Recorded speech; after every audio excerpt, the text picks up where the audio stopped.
de majesté. L'Éternel a la force en guise de vêtements, en guise de ceinture de ses mouvements les fermes. Il n'est pas ébranlé, son trône est établi depuis longtemps.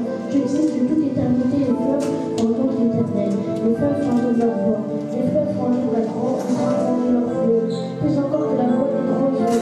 Les flots puissants de la messe, l'Éternel est puissant des lieux élevés. Ses instructions sont éternelles. La sainteté convient à ta maison. Éternel jusqu'à la fin. Ainsi la parole du Seigneur.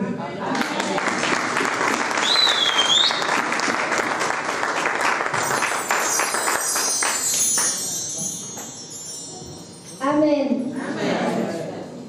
J'invite maintenant le frère Martin pour un petit moment d'exhortation.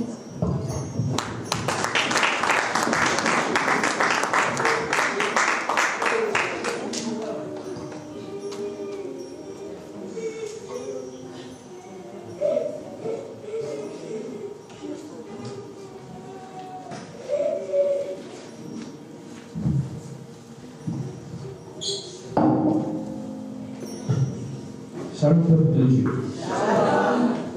Chers frères et sœurs, bien-aimés, papa et maman, en ce jour où le monde entier fait Noël, j'ai un message à vous transmettre.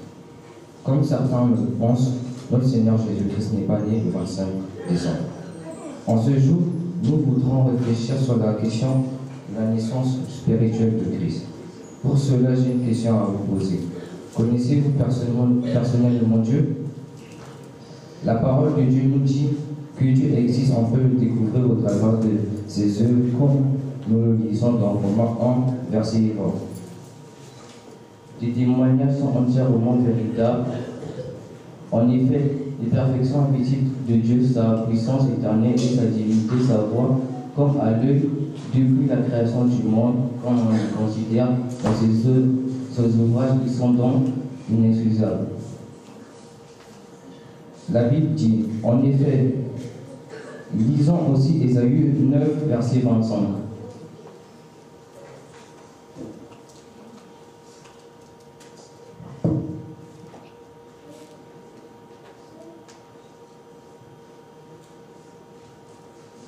Lisons aussi Ésaïe 9, verset 25. Verset 5.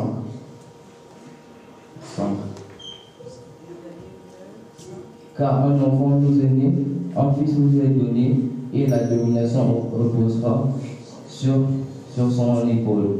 On l'appellera admirable, conseiller, Dieu puissant, Père éternel, prince de la paix.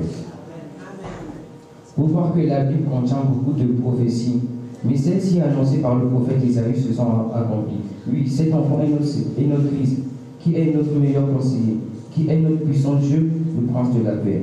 Pour connaître notre Christ, il ne suffit pas seulement de venir à l'église, mais connaître notre Christ. Il ne suffit chaque dimanche pour venir à l'église connaître, mais il faut chercher à avoir une relation personnelle pour avoir une histoire avec Dieu. Car seulement les chrétiens qui ont une expérience avec Dieu connaissent vraiment Dieu. Ensuite, il faut entretenir cette relation selon 1 Jean 4, verset 16.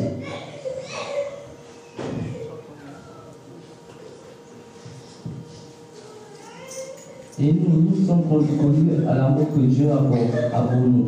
Et nous avons cru. Dieu est l'amour, et celui qui demeure dans l'amour demeure en Dieu, et Dieu demeure en lui. Pour entretenir cette relation, il est aussi nécessaire d'être conscient de l'amour de Dieu. Vous savez, l'amour de Dieu est le thème central de toute écriture. C'est une mélodie qui résonne depuis la fin du livre de la Genèse à l'Apocalypse. David, le psaume 36, versets 5 à 7.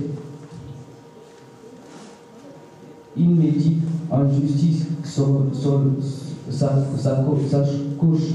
Il se tient sur une voie qui n'est pas bonne. Il ne repousse pas le mal. Nous avons une vision éloquente de la grandeur de l'amour divin. De le psaume 36, verset 5, il est dit: L'Éternel ta bonté atteint jusqu'aux cieux, ta vérité jusqu'aux nues, ta justice est comme les montagnes de Dieu. Tes jugements sont le grand abîme. L'Éternel, tu soutiens l'homme et bête. Combien de pression ta bonté. Ô Dieu, allons de tes ailes, les fils de l'homme cherchent un refuge. L'amour de Dieu est vaste comme les cieux, profond comme les océans, et stable comme les montagnes. Il est un refuge sûr pour tous ceux qui cherchent son abri. L'apôtre Jean dans 1 Jean 4, verset 7 à 8. Bien-aimés, aimons-nous les uns aux autres, car l'amour de Dieu est quiconque aime né de Dieu et connaît Dieu. Celui qui n'aime pas connaît pas Dieu, car Dieu est amour. Je vous le donne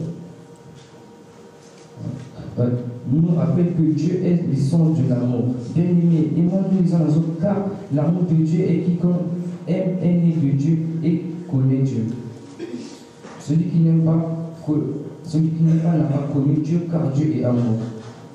L'amour de Dieu est manifeste de manière suprême à travers le don de son Fils, Jésus-Christ. Jean 3, verset 16.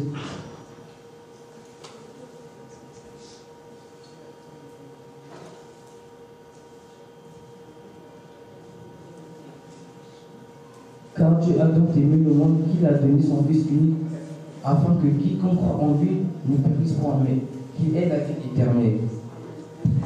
Ce verset nous rappelle cette vérité inoubliable. Car Dieu a donc aimé le monde qu'il a donné son Fils unique, afin que quiconque croit en lui ne périsse point, mais qu'il ait la vie éternelle. C'est à travers Jésus-Christ que nous devrons la plénitude de l'amour divin, un amour qui pardonne, guérit et restaure. En tant que disciples du Christ, nous sommes appelés à refléter cet amour inconditionnel dans nos vies. Jésus nous l'a enseigné dans Jean 13, versets 34 à 35. Je vous donne un commandement nouveau. Aimez-vous les uns aux autres comme je vous ai aimés. Vous aussi, aimez-vous les uns aux autres. À ceci, tous connaîtront que vous êtes mes disciples si vous avez l'amour les uns pour les autres. Aimons-nous les uns aux autres avec un amour qui dépasse les frontières, qui pardonne les offenses, qui témoigne la grâce divine. L'amour de Dieu transforme les vies, guérit les cœurs brisés et crée une communauté fondée sur la bienveillance et la compassion. En conclusion, méditez sur la parole de l'apôtre Paul dans Romains 8, 38, versets 38 à 39. Car j'ai l'assurance que ni la mort, ni la vie, ni les anges, ni les dominations, ni les choses présentes, ni les choses à venir, ni la puissance, ni les auteurs, ni les profondeurs, ni aucune créature ne pourra nous séparer de l'amour de Dieu manifesté en Jésus-Christ notre Sauveur. Que l'amour de Dieu soit le fondement de notre foi, la source de notre espérance, la force qui nous pousse à aimer notre prochain, au nom de Jésus, notre Sauveur et notre Seigneur. Amen. Amen.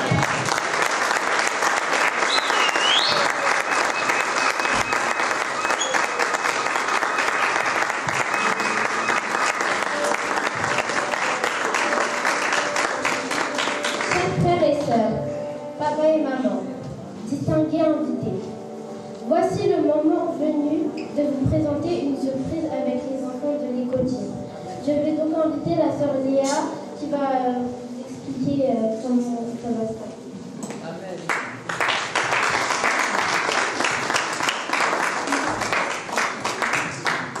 Amen. Bonjour, moi je suis la sœur Léa, donc je suis la ministrice de l'Écodim avec la sœur Andrés qui n'est pas là aujourd'hui. Pour cet événement de Noël cette année, avec les enfants on a eu une idée un peu différente que des années précédentes. Donc cette année ce sera un peu...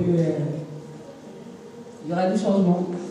Donc les enfants tout au long depuis le début de l'année ont préparé et ont fait des recherches sur des personnages bibliques. On a eu une liste, ils ont tiré au sort et ils sont tous tombés sur des personnages bibliques différents.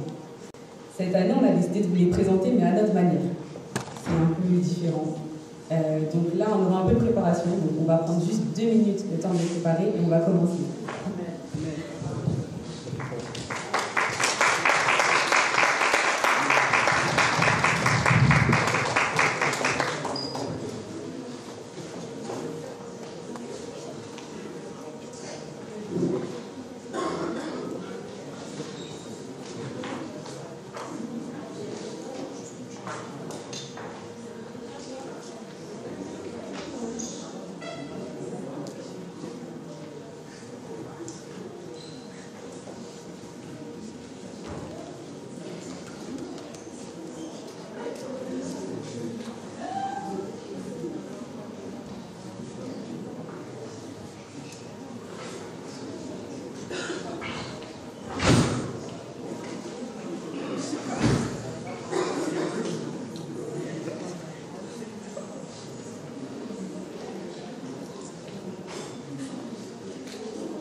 Amen.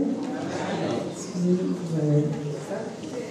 Donc, on va commencer. Je vais inviter Adam et Ève qui vont venir vous présenter les personnages. Est-ce qu'on peut les applaudir pour Christ?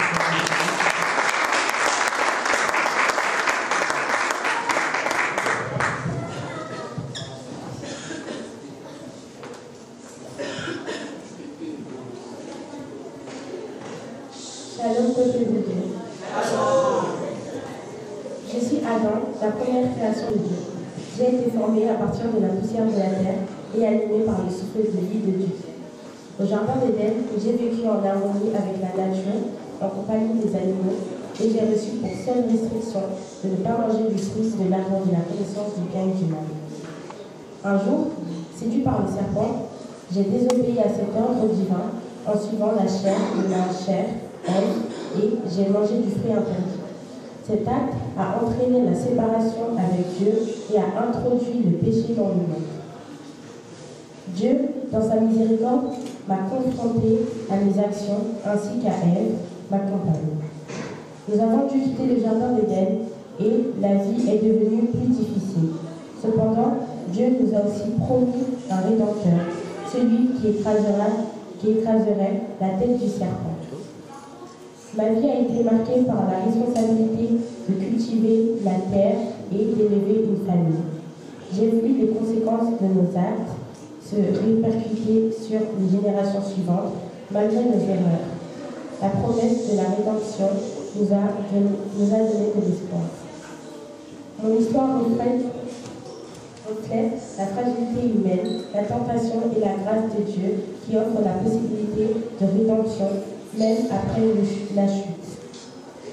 C'est une leçon sur la responsabilité, la repentance et la grâce divine qui transcendent nos faiblesses.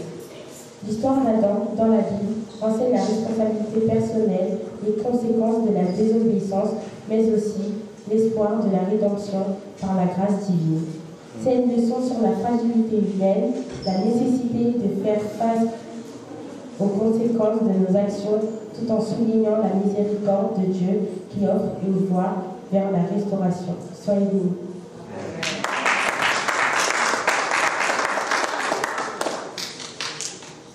Shalom, peuple de Dieu, créé à partir de l'homme pour être son aide, la mère de tous les vivants, je suis placée avec Adam dans un jardin merveilleux. Tout était merveilleux jusqu'au jour où le diable se présente à moi sous la forme d'un serpent. Le doute mêlé de désir me poursuit jusqu'à ce que je cueille et mange le fruit défendu et je le partage avec mon mari. Nos yeux nous sont ouverts et la peur nous empare. Par contre, nous nous sommes cachés parmi les arbres du jardin. Comme l'a dit Adam, nous avons été chassés du paradis et le péché entra dans le monde. Ève est le cadeau que Dieu a fait à Adam pour la vie. Elle est belle à l'image de Dieu, mais elle écoute l'ennemi au lieu de Dieu. Ève a commis des péchés comme dialoguer avec un étranger séduisant, discuter sur ce que Dieu a dit, la gourmandise, cacher sa désobéissance, justifier son péché et trouver des prétextes pour légitimer nos fautes. Son histoire est importante car elle nous enseigne à ne pas quitter des vies merveilleuses à cause de nos appétits insensés et charnels. Le péché n'est pas toujours quelque chose de noir et repoussant, c'est parfois une envie forte, irrésistible. Mais nous devons résister face à la tentation. Demandons à Dieu de nous donner la force de vaincre la tentation et de réussir à dire non au diable. Soyez bénis.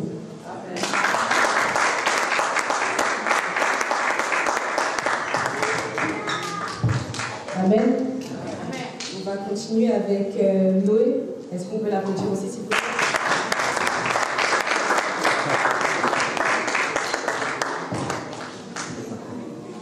Shalom, peuple de Dieu. Je m'appelle Noé et on me trouve dans Genèse. Je suis connue car Dieu m'a parlé et personne hormis ma famille ne m'a cru. J'ai 3 fils, Sem, Chem et Japheth. Je vivais dans un monde où le péché était très présent. Les hommes péchaient sans cesse, Dieu était en colère.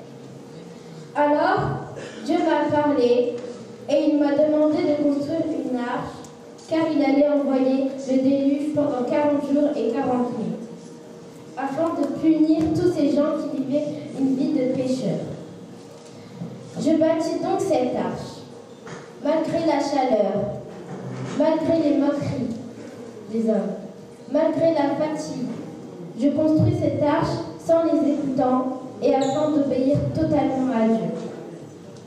Dieu m'a demandé de réunir un mâle et une femelle de chaque espèce et de les rassembler dans l'arche. Une fois l'arche terminée, ma famille et moi rentrons dedans et la porte se ferma. La pluie commença à tomber. Plus la pluie tomba, plus les gens s'inquiétaient et paniquaient. La pluie monta de plus en plus. Tous les hommes dehors se dirigèrent vers mon arche en me demandant de leur ouvrir. Mais je ne pouvais pas. Ils ont fini par mourir à cause de la pluie. Les 40 jours sont passés. J'envoyais une colombe qui revient vers moi afin de m'indiquer que le déluge était fini. Mon histoire est importante car c'est un rappel sur l'importance de l'obéissance. Si je n'avais pas obéi, je serais sûrement mort avec les autres pécheurs. Ne négligeons pas la parole de Dieu. Soyez bénis. Amen.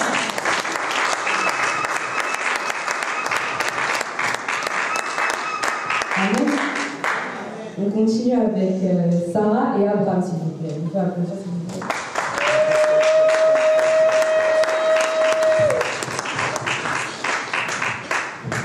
Shalom, peuple de Dieu. Je m'appelle Sarah et mon histoire se trouve dans la Bible, dans le livre de Genèse. Je suis une femme entreprenante, résolue et courageuse.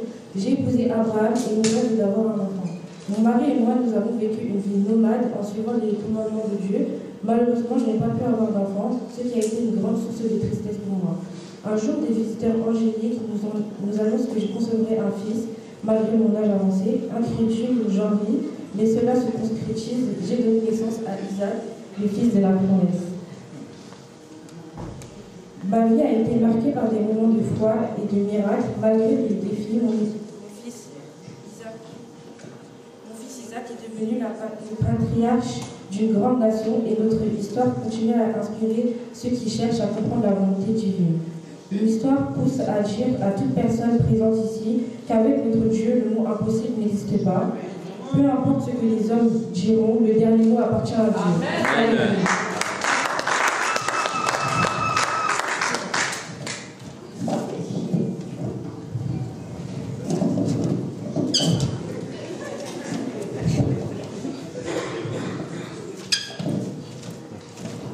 Shalom, peuple de Dieu. Je suis Abraham, l'une des épreuves les plus difficiles de ma vie a été lorsque Dieu m'a demandé de sacrifier mon fils unique Isaac. Dieu m'avait promis une descendance nombreuse à travers Isaac, mais a testé ma foi en me demandant de l'offrir en sacrifice. Avec le cœur lourd, nous sommes montés sur la montagne que Dieu nous a fait pratiquer. Isaac,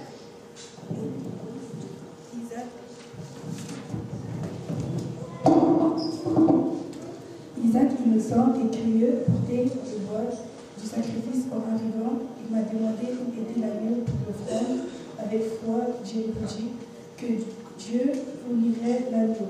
Au moment de l'acte, un ange du Seigneur est intervenu, m'ordonnant de ne pas nuire à Isaac. J'ai levé les yeux et vu un bélier pris dans un buisson que Dieu m'avait prévu comme substitution à la place de mon fils d'agneau.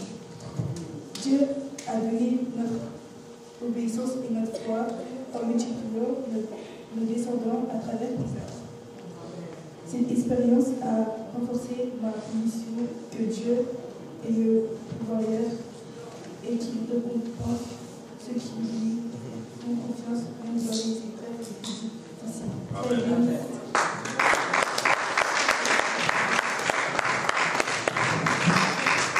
Amen. On continue avec Rachel et Léa. On peut les acclamer s'il vous plaît.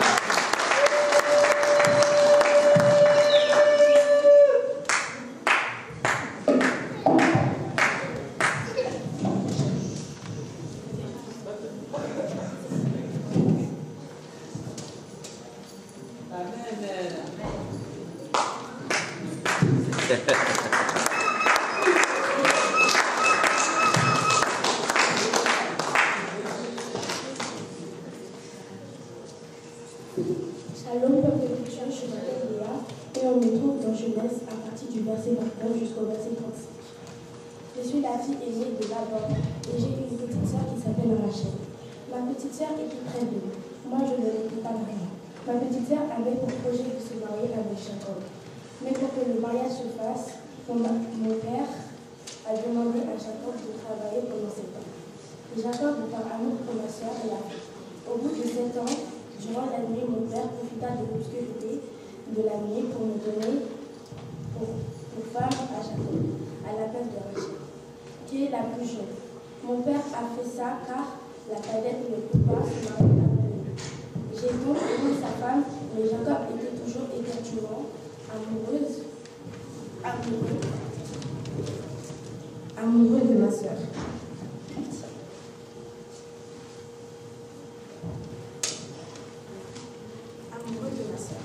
Je n'ai pas cherché à me retrouver dans tout cela.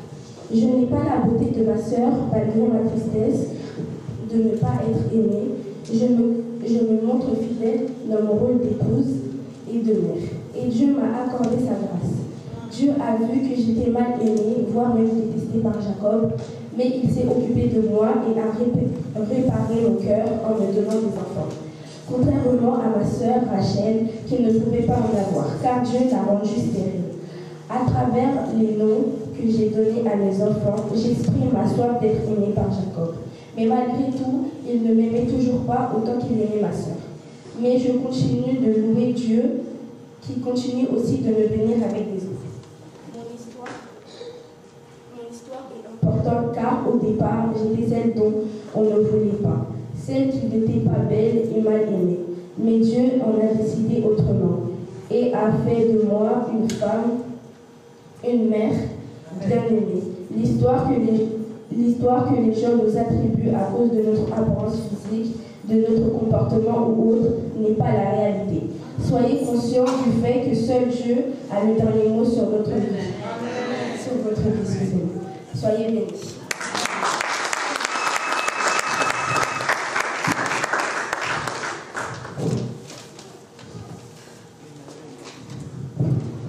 Shalom, peuple de Dieu. Je suis Rachel, la fille de cadette de Laban, et ma sœur aînée s'appelle Léa. Jacob, le fils de ma tante Rebecca, était épris de moi et a demandé ma main à Laban, mon père. Cependant, lors de la cérémonie de mariage, Laban a changé ma sœur Léa à ma place, car il était coutumier de marier d'abord la fille aînée. Jacob, sans le savoir, a épousé Léa. Quand il s'est rendu compte du changement, Laban lui a également permis de m'épouser en échange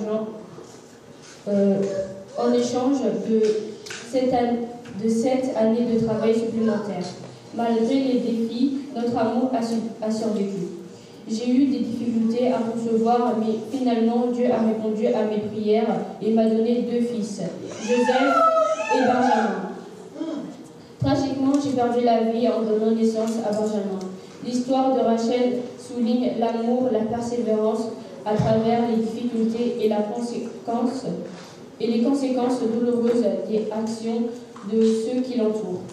L'histoire de Rachel souligne l'amour durable malgré les obstacles, les conséquences des actions, la foi dans les moments difficiles et la réalité de la vie et de la mort. Soyez bénis.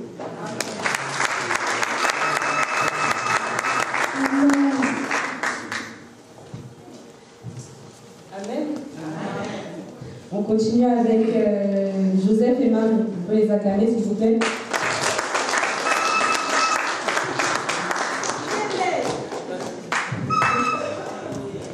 Et l'ange Gabriel, pardon. On peut aussi acclamer, s'il vous plaît.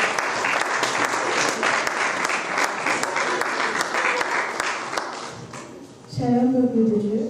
Je suis Marie, je vivais à Nazareth, une jeune femme ordinaire fiancée à un homme nommé Joseph. Un jour, l'ange Gabriel est apparu devant moi, annonçant que je serais la mère du Fils de Dieu. C'était une nouvelle extraordinaire et déconcertante. Malgré mes craintes initiales, j'ai accepté la volonté de Dieu avec foi. Joseph, mon fiancé, a également reçu un message divin confirmant la légitimité de ma grossesse miraculeuse. Ensemble, nous avons entrepris le voyage vers Bethléem où je devais donner naissance à cet enfant spécial. La nuit de la naissance, il n'y avait pas de place dans l'auberge, alors notre fils Jésus est né dans une étable. Des anges ont annoncé sa naissance au berger et plus tard, des sages venus d'Orient sont arrivés, en apportant des cadeaux précieux. La vie avec Jésus était remplie de moments incroyables et de défis. J'ai vu mon fils grandir et accomplir des miracles, enseigner l'amour et la paix. Cependant, j'ai aussi ressenti la douleur en le voyant souffrir sur la croix. Malgré la tristesse, j'ai été témoin de la résurrection de Jésus, sa victoire sur la mort, son message d'amour et de rédemption s'est répandu dans le monde entier.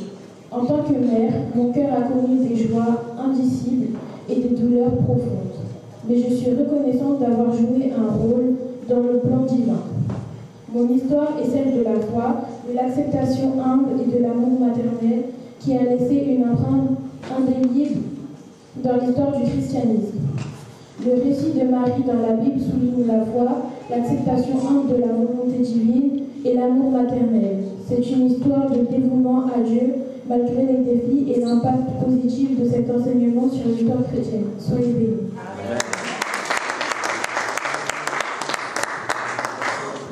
Shalom, peuple de Dieu. Je suis l'ange Gabriel, un messager dans la Bible. J'ai annoncé à la Vierge Marie qu'elle concevrait Jésus par l'aide du Saint-Esprit. Mon mot souligne la façon dont Dieu communique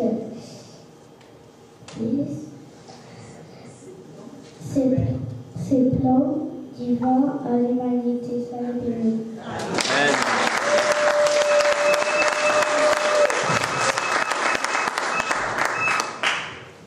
Shalom, peuple de Dieu. Je suis Joseph, le fils bien-aimé de Jacob, aussi connu sous le nom d'Israël. Ma vie est marquée par les hauts et les bas, mais surtout par la fidélité de Dieu à travers toutes les épreuves.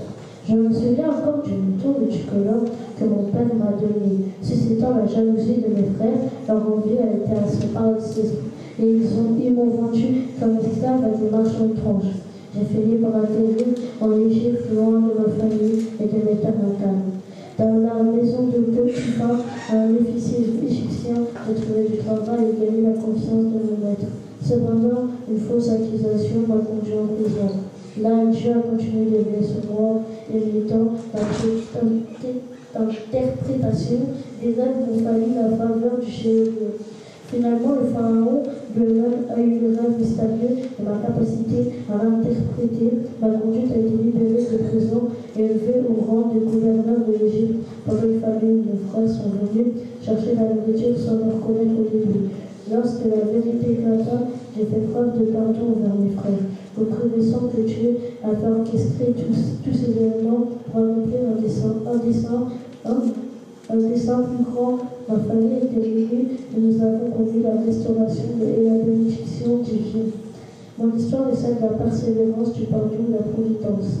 Divine illustrant comme Dieu peut transformer les épreuves en bénédiction pour ceux qui restent fidèles. La vie de Joseph enseigne la persévérance face à l'adversité, la foi de la providence divine, la fidélité et l'intégrité, le pouvoir du pardon et la connaissance de la souveraineté de Dieu dans les circonstances difficiles. Amen. Amen.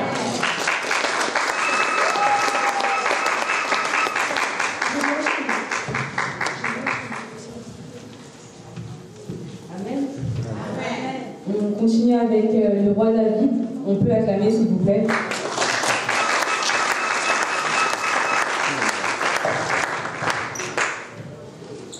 Salut peuple de Dieu, je suis David. Le plus jeune fils de Jessé, de la tribu de Juda, ma vie a pris un tournoi extraordinaire quand le prophète Samuel m'a oint comme fils du roi d'Israël, succédant à Saül. Je suis devenu célèbre pour avoir tué le géant Goliath le Philistin Goliath avec une simple bombe. Cet acte odieux a renforcé ma réputation et m'a valu la faveur du roi Saül. Vu que notre relation et ensuite été tendue. Cependant, la jalousie de Saoul a conduit à des années de persécution. J'ai rassemblé des hommes fidèles formant une sorte d'armée exécutée dans les collines de Juda. Pourtant, malgré les occasions de me venger, j'ai refusé de porter atteinte à la vie de Saoul, respectant le roi que Dieu avait établi. Finalement, après la mort de Saoul, je suis devenu roi d'Israël.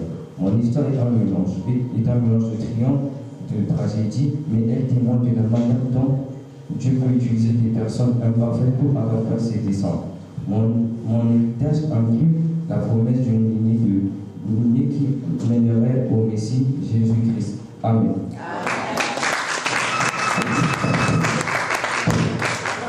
Amen.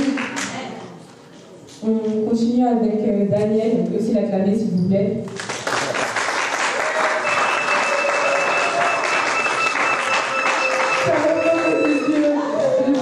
À une époque lointaine, j'étais parmi les captifs israélites amenés à Babylone. Après la conquête de Jérusalem, avec mes compagnons, Anania, Michaël et Azaria, nous avons été choisis pour servir le roi Nebuchadnezzar.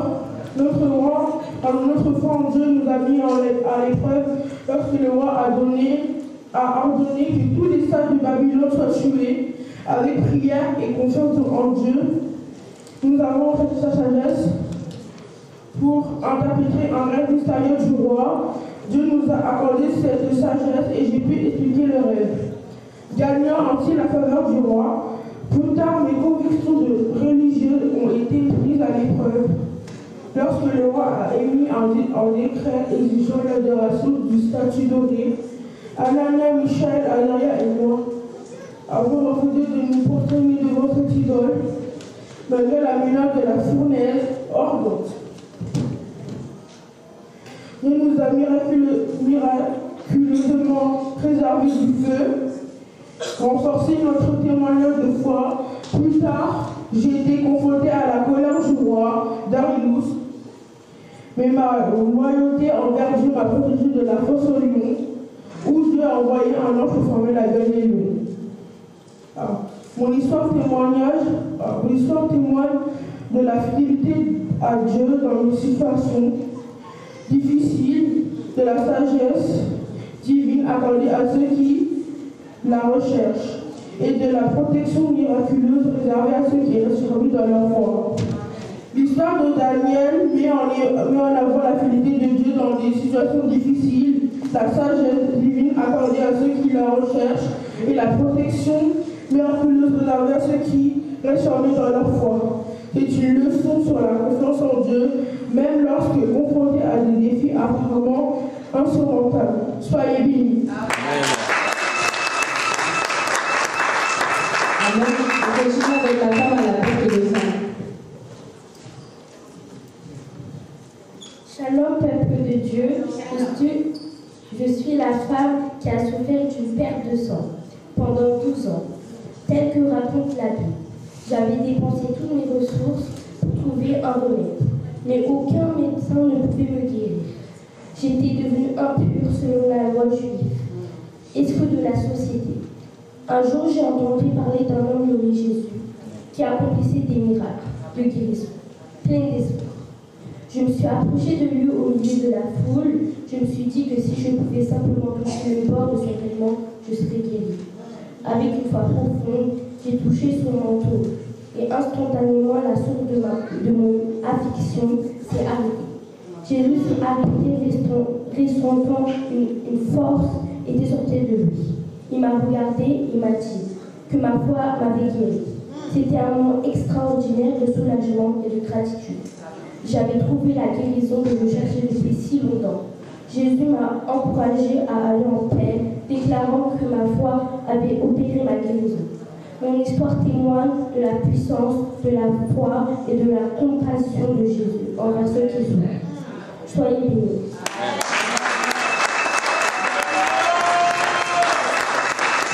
Amen.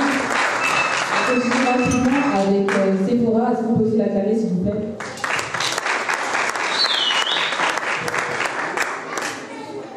Shalom, peuple de Dieu. Je suis Séphora, fille de Jéthro, père de Médian.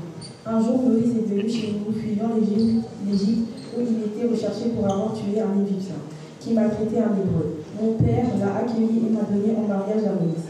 Plus tard, lors de notre voyage vers l'Égypte, une situation critique s'est présentée. Dieu a cherché à tuer Moïse, apparemment parce qu'il n'avait pas circoncis notre fils. Dans un acte audacieux, je pris une pierre tranchante, circoncis notre fils et touchai les pieds de Moïse avec le prépuce, apaisant ainsi la colère divine. Par cet acte, j'ai montré ma compréhension des lois de Dieu et ma loyauté envers Moïse. Malgré les défis, nous avons continué notre voyage et Moïse est devenu un leader important dans l'histoire du peuple hébreu. C'est ainsi que notre histoire marquée par la foi et la fidélité s'est inscrite dans les pages de la Bible. Mon histoire souligne l'importance de l'obéissance aux lois divines, de la fidélité conjugale et de la prise d'initiative courageuse dans des situations difficiles. C'est une leçon sur la compréhension des responsabilités familiales et la volonté de faire face aux défis pour préserver la foi et la famille. Soyez tous bénis. Amen. On continue avec Dalila. Je précise que c'est juste de l'acting, c'est pas la vraie. On l'acclame aussi, s'il vous plaît. Shalom, peuple de Dieu, je m'appelle Dalila et on me trouve dans le livre de Juges. Je suis une femme et j'habite entre le pays des Philistins et des Israélites. Je suis connue pour avoir manipulé Samson, qui est un Israélite doué d'une force prodigieuse. Les Philistins me promettent une énorme somme d'argent pour trahir Samson et dévoiler le secret de sa force. Ma mission a été facile car grâce à ma beauté, Samson tombe amoureux de moi. J'ai usé de mes charmes pour tourmenter Samson jour après jour. Je l'ai harcelé en lui répétant tous les jours les mêmes paroles jusqu'à ce qu'il en soit épuisé. Je l'ai manipulé en lui reprochant son manque de confiance et je l'ai supplié de me dire son secret comme preuve d'amour. J'ai utilisé tous mes charmes pour l'endormir. Samson a fini par me révéler la vérité, sa force est dans sa longue chevelure. Je l'ai endormi sur mes genoux et j'ai appelé un homme pour qu'il lui coupe ses cheveux. Une fois ses cheveux coupés, j'avais tous les pouvoirs sur lui et je l'ai donc livré aux Philistins. Je l'ai donc trahi pour une forte somme d'argent qui m'a permis de bien vivre le restant de mes jours. La morale de mon histoire nous concerne tous. Il faut faire très attention car la beauté physique peut cacher un cœur très noir. Ne regardons pas seulement le physique et ayons le discernement afin de ne pas tomber sur des personnes qui nous mèneront à la chute. Soyez bénis. Amen. On continue avec Anne. Est-ce qu'on peut l'acclamer, s'il vous plaît?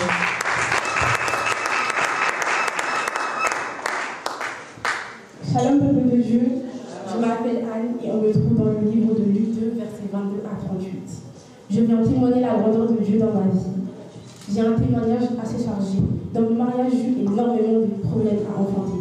J'ai donc accepté que mon mari Elkanan prenne une deuxième femme, Pénina, comme épouse. Ensemble, ils eurent des enfants. Le manque d'enfants dans mon mariage m'a apporté énormément de moqueries. J'ai été pointée du doigt, humiliée par le monde pendant très longtemps. C'était le sujet de mon chagrin, j'en ai énormément souffert. Un jour, je fis la promesse à Dieu de me donner un enfant. Dès lors qu'il me donnera cet enfant, je le mettrai à ses services pour toujours. Il m'a exaucé, Dieu m'a permis d'être mère. Il m'a permis d'être mère tard selon les hommes, mais pour moi cet enfant était une bénédiction, la réponse à mes prières. Le Seigneur m'a donné un fils que j'ai nommé Samuel. Durant toute ma vie, j'ai dû faire face aux problèmes de la vie. Lorsque je suis devenue veuve, j'ai dû gérer mes problèmes seule. C'est en Dieu que j'ai puisé ma force. C'est en Dieu que j'ai puisé ma force. J'ai eu Dieu pour famille, le temple pour ma maison et la prière et le jeûne pour occupation. C'est pourquoi je l'ai servi toute ma vie en tant que prophétesse et j'ai exercé mon ministère juste aimé. Je les remercie en restant ferme dans la foi. J'encourage aujourd'hui une femme seule, célibataire, veuve et divorcée, mais aussi une femme âgée qui se sent parfois inutile. Je prie que le Dieu d'Anne puisse vous aider à dépasser vos soucis pour aller à la rencontre de Dieu. Et je prie qu'il vous aide à ressembler à cette femme, que peu importe les problèmes de la vie, que peu importe les problèmes que vous rencontrez sur votre chemin, que vous ne cessez de le servir, je vous bénis, soyez bénis. Amen. Et on termine avec Esther. Est-ce qu'on peut l'acclamer, s'il vous plaît?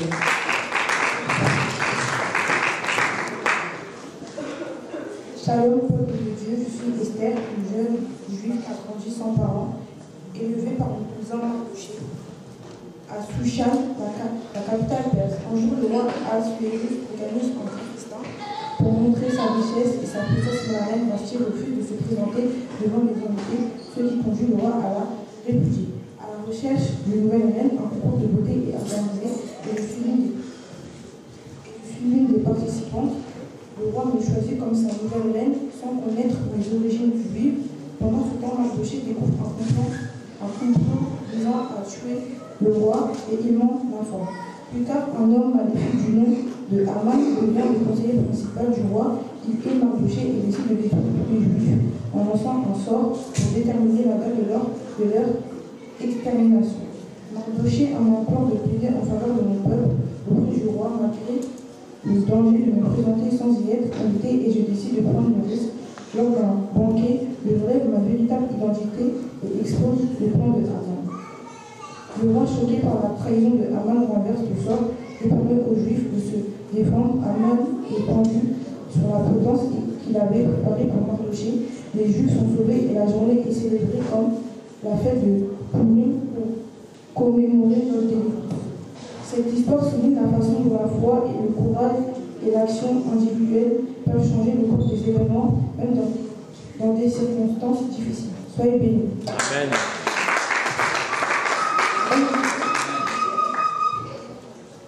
Maintenant, on va passer aux chansons avec la chorale de l'Écodier. Donc, je vais inviter tous les enfants de l'Écodier à passer devant, s'il vous plaît. Est-ce qu'on peut les encourager? Et je dois aussi souligner l'importance d'amener les enfants tous les dimanches à l'Écodier parce qu'ils ont appris, la plupart ont fait tout seuls. Et moi, j'ai juste remodifié après. Donc, emmenez vos enfants tous les dimanches, comme ça, ils pourront partager et apprendre plus avec Dieu, tous ensemble.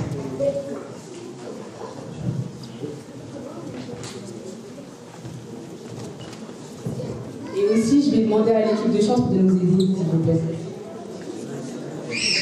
Comme ça, après, on enchaîne directement avec la louange.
Moi,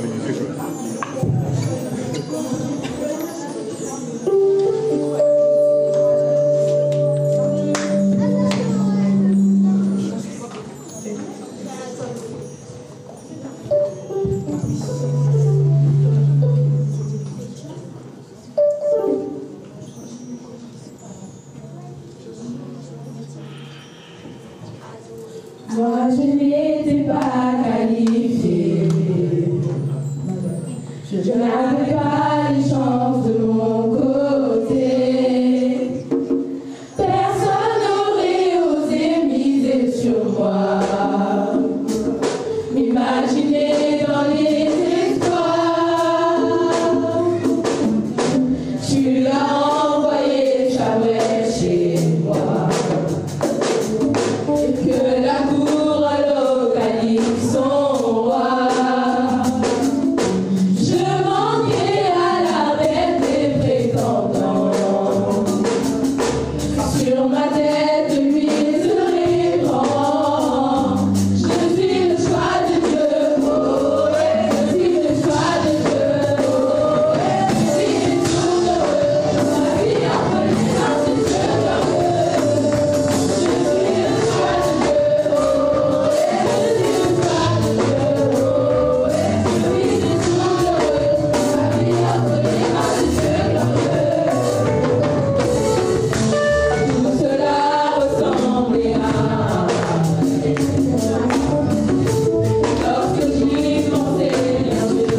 Je suis prophète de Dieu. Je témoigne par la bonté de Dieu. Dieu m'a sauvé. Le jour où j'ai mangé des sushis, quand le jour où j'ai mangé des sushis, j'étais vraiment pas bien.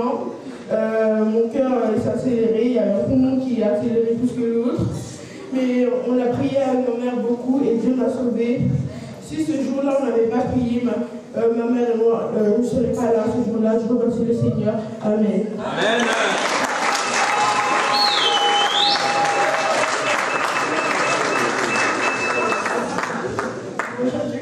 En fait, mon histoire date à 13 semaines.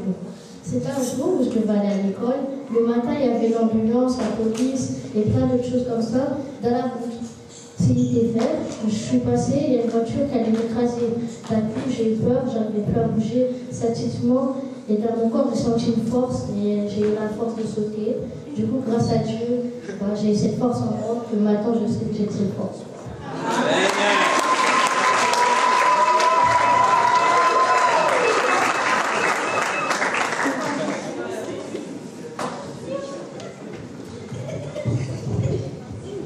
J'invite maintenant la sœur Océane qui va venir prier pour la parole de Dieu.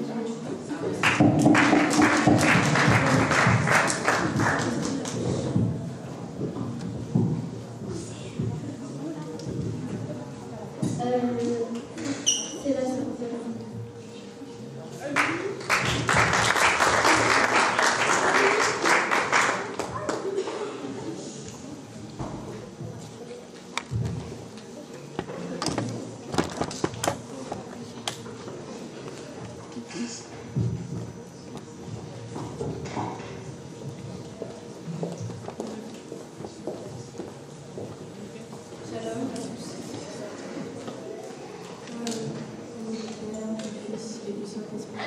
Seigneur, je mets cette journée entre tes mains de protéger toute personne qui est dans cette pièce, de les garder, de les veiller auprès de toi, Seigneur. Garde-les jusqu'à leur retour, jusqu'à ce soir où ils n'hésiteront pas à te remercier de nous avoir protégés, de nous avoir gardés, Seigneur. Je te demande de les pardonner de tout péché qu'ils ont fait, Seigneur, pensé, dit, fait, tout en nous pardonner de tout ce qu'ils ont fait, Seigneur. Je mets cette journée entre tes mains, je mets tout entre tes mains, au nom du Père, du Fils et du Saint-Esprit. Amen.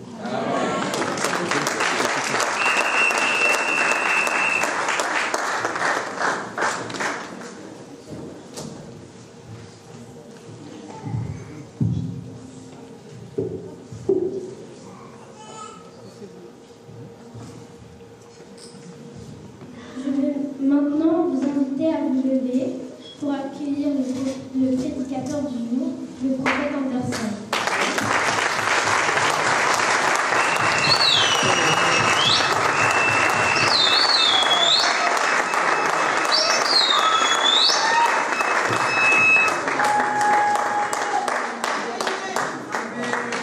Est-ce qu'on peut faire de marque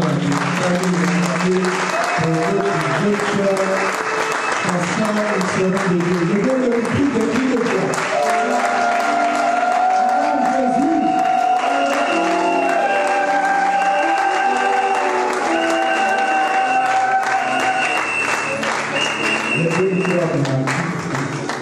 Je ne sais pas lequel tu lis. Alléluia.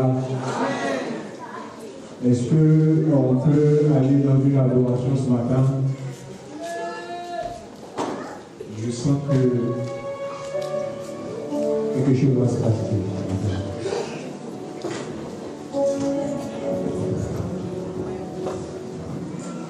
De là où tu es, fais-toi disponible. Oh, si we